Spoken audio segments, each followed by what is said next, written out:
À quelques kilomètres d'Ayamé, dans le sud Comoé, la route n'est plus qu'un souvenir. Crevasses, bourbiers, le tronçon à Boisseau-Ayamé à Crécy, construit en 1992, est devenu un véritable calvaire pour les usagers.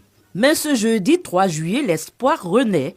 Avec le coup de pelle symbolique donné par le Premier ministre, les travaux de réhabilitation de cette voie ont été lancés. Un nouveau chapitre s'ouvre pour les populations. Venir ici avec sa voiture, ce n'était pas évident de retourner dans l'état dans lequel on est venu avec cette voiture-là. Vous ne pouvez pas imaginer une route de, on va dire 20 km, on passait 1 heure de temps là-dessus. Et aujourd'hui, c'est vraiment une libération. Cette route-là va accélérer le développement d'Ayamé et de toute la zone.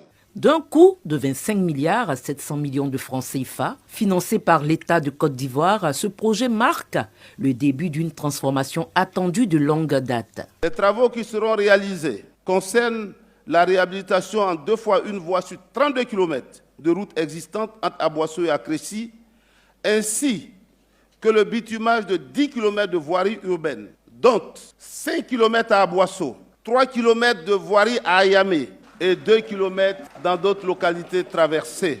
Ces investissements importants qui sont consentis par l'État doivent être pérennisés. Cette réhabilitation vise à fluidifier la circulation, sécuriser les déplacements et stimuler les échanges commerciaux. Le président du conseil régional du Sud Comoé salue un projet porteur de développement. Un projet qui a été pendant longtemps un rêve.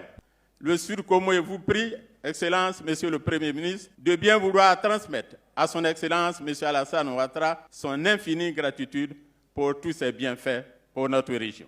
Le lancement des travaux de bitumage de l'axe à Bosso à Crécy, qui contribuera au dynamisme de notre région, mais aussi facilitera les échanges avec la région sœur de l'Indénié-Joablin, avec qui nous partageons le même destin dans le district de la Comoé. Pour le Premier ministre Robert Begré-Mambé, cette route est bien plus qu'un chantier d'infrastructure. Nous renforçons le tissu économique local. Avec cette route, un soleil nouveau se lève dans le sud Comoé. Le développement que nous portons ne sera jamais un développement de façade. C'est une transformation profonde et qui prend en compte toutes les forces du pays. Chaque franc investi doit produire de la valeur pour nos populations. Que cette route devienne la route de l'espoir, du développement et de la dignité retrouvée. Rappelons que le département d'Ayamé est le premier producteur de manioc dans la région du sud Comoé, une richesse agricole qui mérite des infrastructures.